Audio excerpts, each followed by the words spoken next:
There are some spiritual roots of sickness and disease. The very first one that we're going to talk about in this video is fear.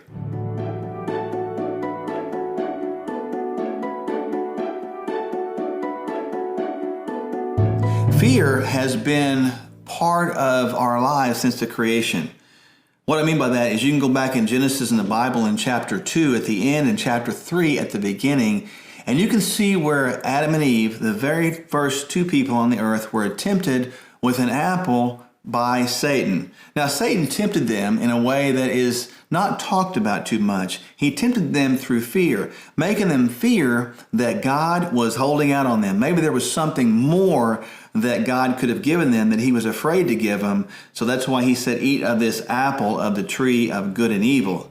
Obviously, we know Adam and Eve ate from the tree, and we know mankind fell and sinned into the world. But the important thing is that fear was the catalyst to watching that downfall of man begin. So we deal with fear every day. We sometimes fear success. We fear failure. We fear the unknown. We fear other people. We fear being authentic. Fear gets in our lives and always stops us from being who we need to be, saying what we need to say, and becoming who we need to become.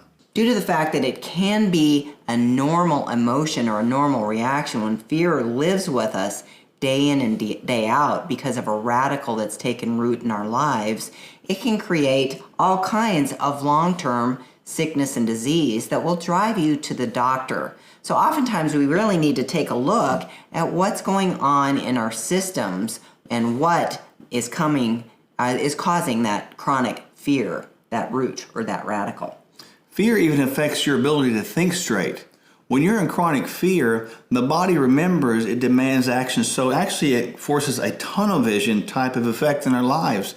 Not just our vision, but our ability to think. We become very narrow in our solutions regarding problems coming at us in the head.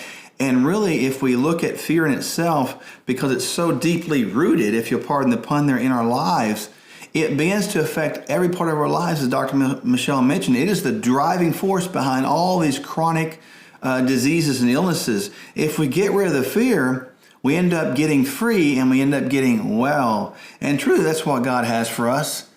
Get rid of the fear. Let that fear go. And you got to ask God to help you, because a very important truth I want you to get.